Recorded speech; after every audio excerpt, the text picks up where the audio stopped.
All right, this is 5 on 20 News, where the news is crowded and this newscaster is lonely, with Joel Foster. It's 5 p.m. on Thursday. No, it's not. It's Friday, March 24th, and we're coming to you live from Creative Tucson Studios in downtown Tucson. First, let's talk local headlines. According to the Census Bureau, Maricopa County was the place to be last year. This particular patch of desert, commonly referred to as Phoenix and its surrounding area, experienced the largest population growth of any U.S. county from July 2015 to July 2016. Why did so many people intentionally migrate to Maricopa County? Maybe it was in anticipation of the grand opening of the Dolphinaris Dolphin Center in Scottsdale. Maybe basketball historians were driven to the experience of seeing the Suns' impressive 23-59 record up close. Or maybe dwarf car enthusiasts could no longer stand living so far from their mecca, the Dwarf Car Museum of Maricopa, Arizona. Whatever the reason, an average of 222 people per day were born in or moved to the county between the Julys of 2015 and 2016, raising the overall population to 4.2 million. Maricopa edged out third place Clark County, Nevada, and second place Harris County, Texas, who held the title for 8 consecutive years. Sorry, Houston, your beer can house isn't cutting the mustard anymore. If you're looking for work, you've come to the right state. According to a report released this month by the Bureau of Labor Statistics, Arizona added 54,700 jobs from January 2016 to January 17. This 2% increase puts Arizona among the top states for job growth. This, coupled with the fact that Arizona is experiencing its lowest rate of unemployment in 9 years, has President Trump and Governor Ducey scrambling to take credit for Obama's hard work. Okay, maybe we're being unfair to the Deuce. As Patrick Patak, a spokesman for Ducey, said, the governor is laser focused on doing things to get government out of the way and show Arizona is open for business, and this will continue to be a top focus. And this isn't just idle talk from Governor Laser Deuce. According to tax policy think tank the Tax Foundation, Arizona has gone from 27th best state in which to do business in 2015 to 21st best today. The health and education sector saw the biggest growth, adding 12,000 jobs last year. That trend is expected to continue due to Banner Health expanding several of its hospitals, including the University Medical Center here in Tucson, and our state's aging population. So be sure to thank the next old person you see for our low unemployment rate. On Wednesday, Republicans in the Arizona Senate gave initial approval to new legislation that will change the way petition circulators are paid. House Bill 2404 will ban initiative petition circulators from being paid on a per-signature basis. Republicans claim the current means of incentivizing productivity among signature gatherers encourages fraud. State Republicans provided no evidence for the alleged fraud, but as with the case of the Republican war on voter fraud, simply crying fraud is enough to pass legislation to make it more difficult for the average citizen to take part in the democratic process. Oddly enough, Senate Republicans denied Democratic proposals that would have expanded the per-signature payment ban to petition circulators for candidates for office, including the governor and House and Senate members. So, according to the logic of our state's Republicans, alleged and unprovable fraud is only okay if it gets their names on the ballot easier. HB 2404 will also make it easier for legislators to challenge initiatives in court. Our Republican leadership is clearly still salty about the minimum wage increase and how close we came to legalizing weed. University of Arizona researchers are working to safeguard implantable medical devices from hackers. Over the past decade, medical devices like pacemakers and insulin pumps have become increasingly internet dependent. This move has allowed for less invasive adjustments and for easier monitoring of these devices, but also leaves the back door open for hackers. According to U of A Associate Professor of Electrical and Computer Engineering, Dr. Roman Lasecki, quote, you could cause a pacemaker to send an invalid stimulus to a patient that could potentially cause a cardiac arrest. Other researchers have shown that for insulin pumps, you can cause it to actually create a fatal dose of insulin. Dr. Lasecki and his team have created a pacemaker prototype they can safely hack into without accidentally recreating the chest burster scene in Alien. Finding the weak spots in the devices is the first step in creating more hack-resistant implants. And I wanted to take a moment to talk about the program you're watching right now. Here at 5 on 20, we're undertaking a new kind of citizen journalism. We're going to give you the news as we see it. And we want more people to speak up with us. We need writers, hosts, anchors, camera people, sound people, the whole gamut. The times require a new way of informing ourselves. So join us. Do it. Do it now. Email us at info@creativetucson.org to get involved. And if you think there's a story we're missing, a person we should interview, an upcoming event we should cover, or have any news tips for us, shoot us an email at info@creativetucson.org. We're here for you and want to cover all stories from all points of view. So please don't be strangers. Now, in national and international news. Extreme vetting is here. Yesterday, Reuters reported on documents sent from Secretary of State Rex Tillerson detailing a more strict vetting process for foreigners that are seeking visas. The new rules don't apply to 38 countries, including most of Europe and allies like Australia, New Zealand, Japan, and South Korea, who can still be quickly approved under the visa waiver program. Unsurprisingly, no Middle Eastern or African countries qualify for the waiver program because, you know.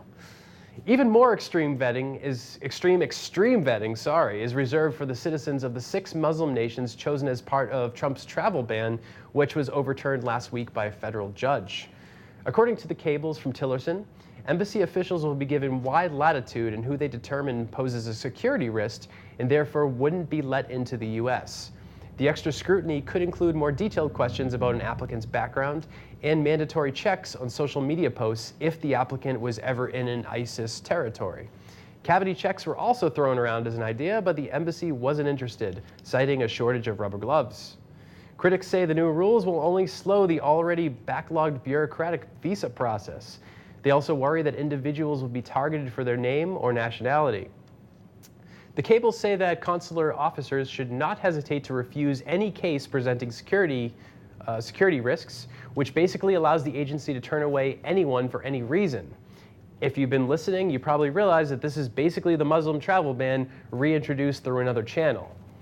Some questions included on the new extreme vetting system include, are you a Muslim? Do you worship God or Allah? And have you ever used the phrase, Great Satan?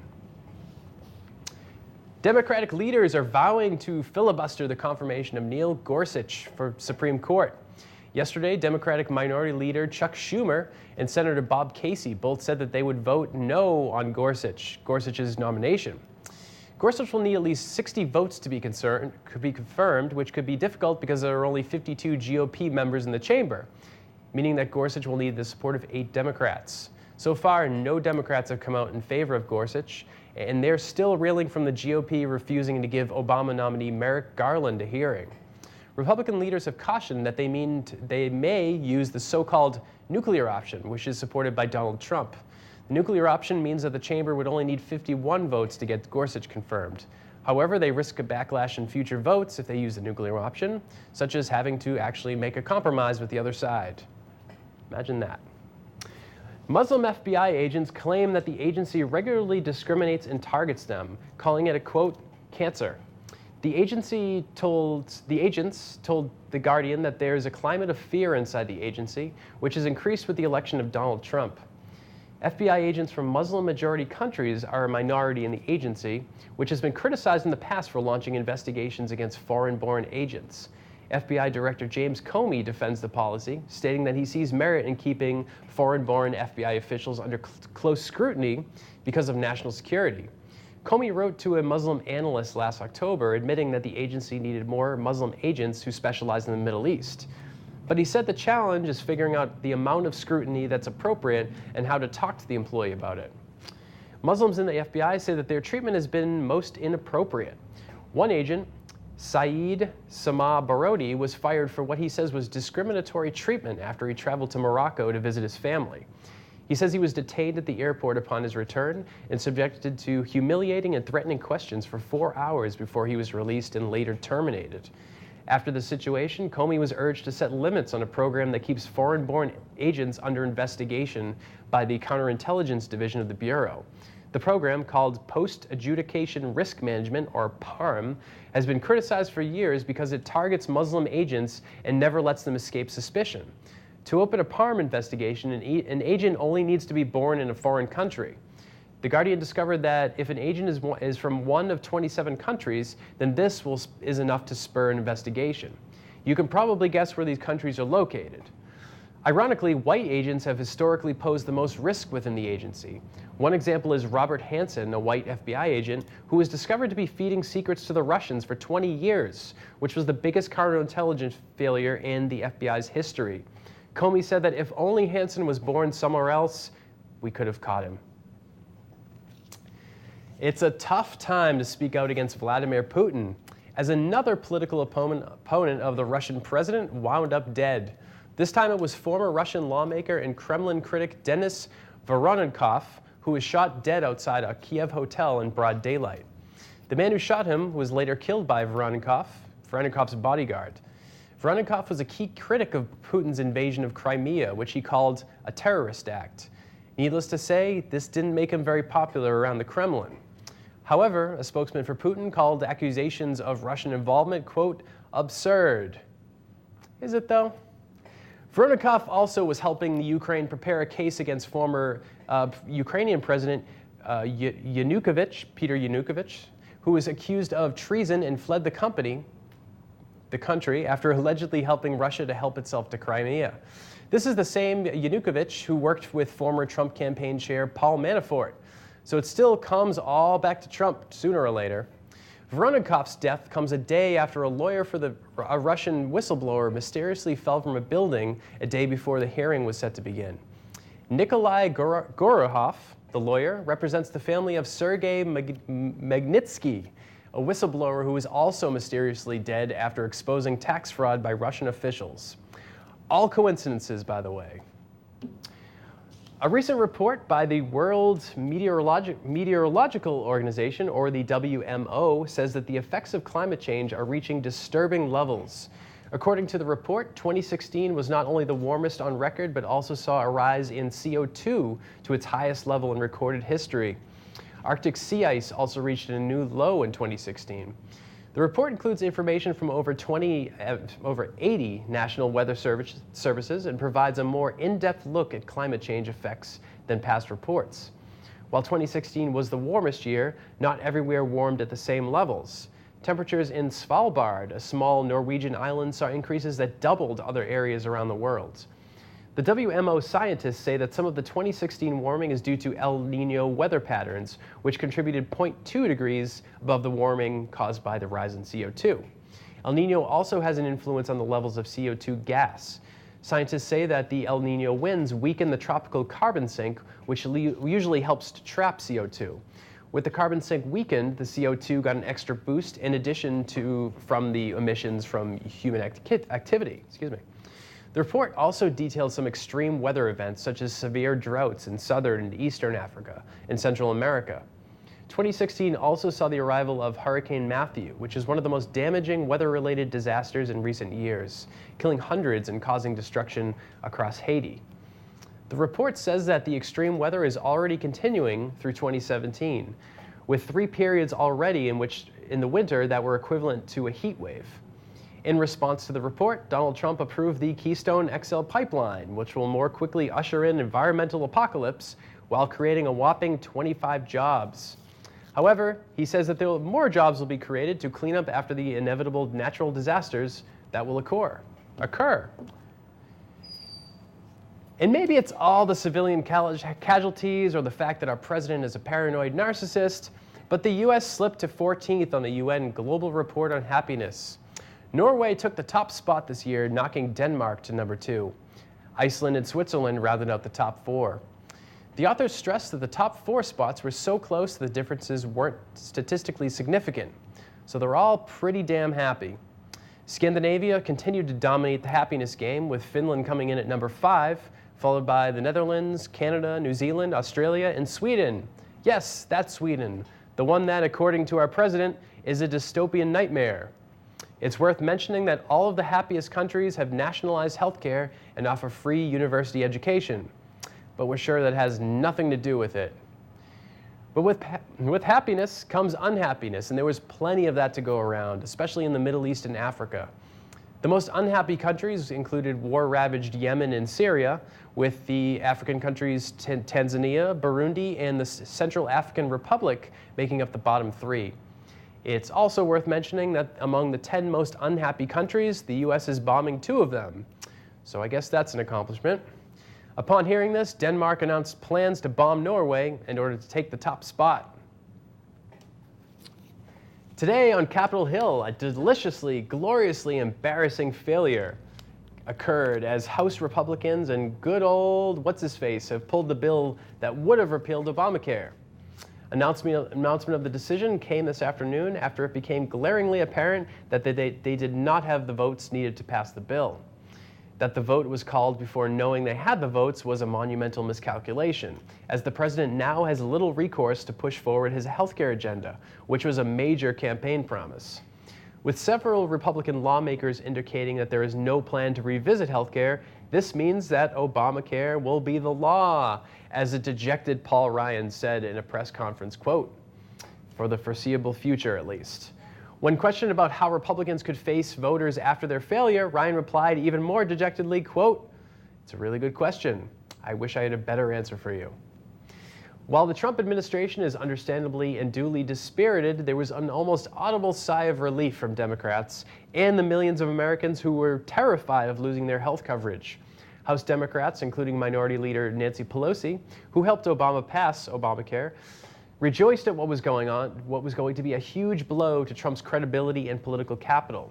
Pelosi said to the press, quote, "Today is a great day for our country. What happened on the floor is a victory for the American people." Although Trump himself was quick to blame the Democrats' lack of support, public opposition by key GOP figures made the possibility of not only a failure, but a tremendous failure a real concern. The bill was pulled minutes before the vote was to be called in what is the most in-your-face inducing public disaster for the president so far. We can only hope for more meltdowns as sensationally satisfying as this one in the near future. This was Joel Foster for 5 on 20 News. Stay tuned, I'll be right back with you to give you a glimpse at the media's failings this week.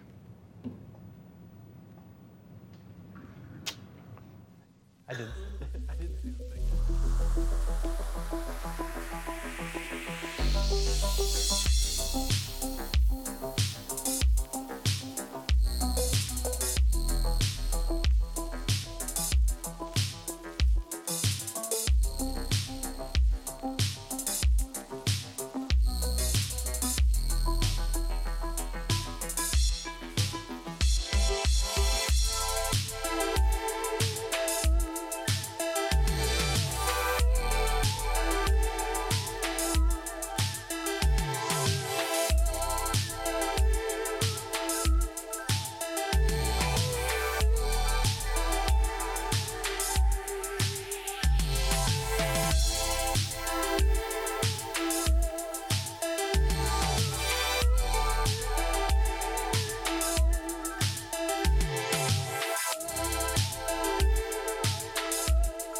All right, welcome back to This Week in Mediocrity, where we present you with all the best in the worst of the media.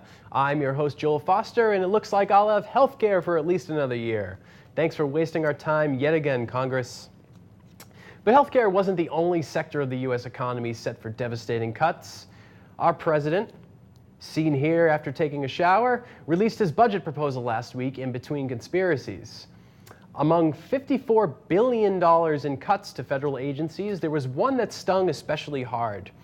The National Endowment for the Arts, or the NEA, is on the chopping block, with all its funding taken away, according to Trump's proposal. The NEA gets about $148 million per year to support arts funding nationwide, which represents less than 1% of the budget. They fund community arts programs for kids, the disabled, and veterans, among many other groups of people. But according to rich television host Tucker Carlson, only the rich enjoy the arts, so maybe they should be cut off. Let's watch him exaggerate facial gestures like Jim Carrey. But we live at a time when there are more rich people than at any time in world history. So just for example, Jeff Bezos, Mark Zuckerberg, Warren Buffett together have more than $200 billion. The NEA gets, what, $150 million a year? The NEA they can fund gets it like that. 0.004%. That's a thousandth of a percent of the federal budget, and it brings in 10 times that amount. Let's just forget about the arts. Let's forget that the arts are what keeps America great. Let's look at economic development. I mean, I would assume that you're for economic development in this country. Come on. I mean, look, there are lots of ways to fund economic development, but you can't tell me this is the most efficient way. But more to the point, I don't understand why, if rich people in this country like the arts, and they do, and I'm glad that they do, then why wouldn't you're they telling me that middle-class people don't like the arts, and the arts don't serve poor people and underserved people? Come on. No, come on. She's right. Arts programs have been shown to produce $10 for every dollar invested. And also, to many people, arts programs make life worth living because they give us a break from the misery and boredom of, let's say, Fox News. So maybe that's why Tucker Carlson isn't too crazy about them. But he brings up a good point. Why shouldn't we just make the rich pay for the arts? After all, they already pay for energy policy, tax policy, and pretty much anything that Congress decides by contributing money to political campaigns. So yeah. Hey, I have a better idea. Let's have the rich pay for the arts by raising their taxes. Oh, but Tucker doesn't like that idea. The major problem with his argument is that the public arts already ask rich donors to fund their programs, as anyone who sat through a 5-hour NPR fundraiser knows. They're not giving away those tote bags for fun. Speaking of which, Tucker Carlson is worth $8 million, which I would consider pretty rich. So cough it up, Tucker, because we need a new mural painted once that big, beautiful wall goes up on the border. You'll get a free tote bag. But Tucker didn't stop there, because he's got more condescending laughs to get out of his system. It looks like he also has a problem with the fact that the arts keep us from blowing things up. Let's take a look.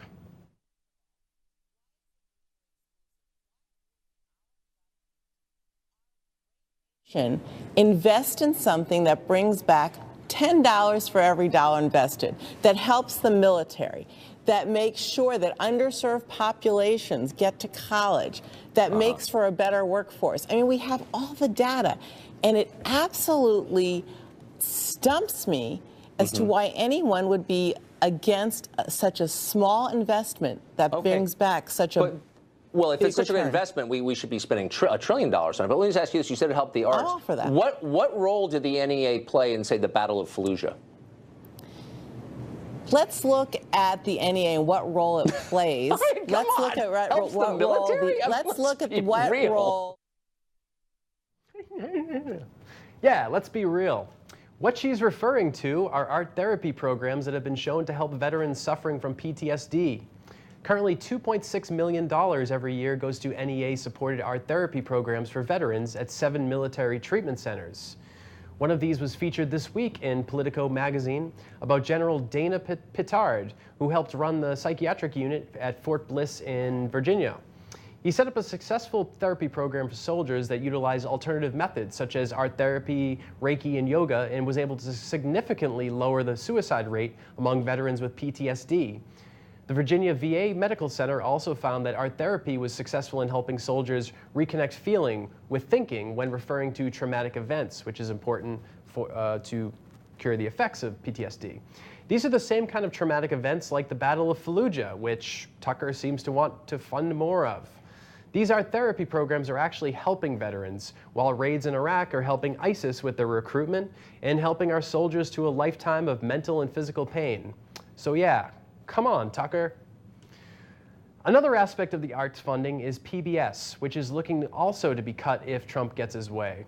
I'm sure you've already heard about Elmo getting fired, but he'll get unemployment, so don't worry. Unless that gets cut too, in which case, give Elmo $1 when you see him in front of Circle K. It's the least you can do. This is the same week where it was revealed that Sesame Street would introduce its first autistic Muppet on the show. Most people cheered the decision, but Alex Jones, America's best argument for why you shouldn't homeschool your kids, wasn't too happy about it. On his nightly InfoWars broadcast, he got into a heated debate on the topic. Elmo brought his Oh, you can't talk. You did what I told you. I talk like Kim Jong-il. Hello. Alec Baldwin, you've been very useful to me. Boing, boing, boing. We can play side by side like we do sometimes. My chemical weapon did good. Where's baby Oh, he David? copies what she does. She doesn't find out why she's brain damaged. She did what he said. Where's baby There's a David? guy with his arm in the puppet. It's a man trying to get your kids to go along with something. That creepy? Oh, look, I'm a toy creeping around a little girl. Sesame Street, Pervert Street. Oh. Peekaboo! You brain damaged her. It's There cute. sure are lots of ways to play. Where's Soon you'll all be like that till we and Flopster? mow you all down with machine guns with the New World Order. So cute. Take your cancer viruses. Oh, isn't that sweet? Oh, we need to fund that with taxpayer money. Isn't it cute? The next day, the Sesame Street crew found Alex sleeping in Oscar the Grouch's trash barrel, but they decided to just leave him alone. Good choice. Who knew that Elmo was leading the globalists towards world domination? I thought he just wanted to be tickled. Well, Alex is going to be happy about this next one. With Betsy DeVos in charge of the Education Department, Jeff Sessions in charge of the Justice Department, and Neil Gorsuch ready to take his place as the next Supreme Court nominee, autism might take some shots. And I'm not talking about the kinds of shots that cause autism, but Alex Jones can tell you all about that. The issue at stake is the Individuals with Disabilities Education Act, which guarantees appropriate education for all children with disabilities. Both DeVos and Sessions have questioned why we need the law at all. And we heard this week how Gorsuch once argued against providing education for a student with autism. Gorsuch said he was sorry about the decision, but in the way that you're sorry about taking the last slice of pizza, which is to say, not sorry at all. So maybe Alex Jones will get Sesame Street and autistic kids to suffer at the same time. Wow, it really is his time to shine. To wrap it up, the amount of budget cuts in Trump's proposal totaled $54 billion, the same amount that Trump wants to add to the military each year. This will be used for more disastrous missions like the January raid in Yemen that killed a U.S. soldier and other military operations that give the gift of PTSD for our veterans. How do we treat that? Well, not with art therapy, that's for damn sure. Maybe if we just keep sending them back to war, we won't have to worry about it.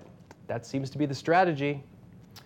All right, that's all the time I have for today. Thank you for tuning in to the Department of Mediocrity. I'm Joel Foster, and I will see you next week. Have a wonderful weekend.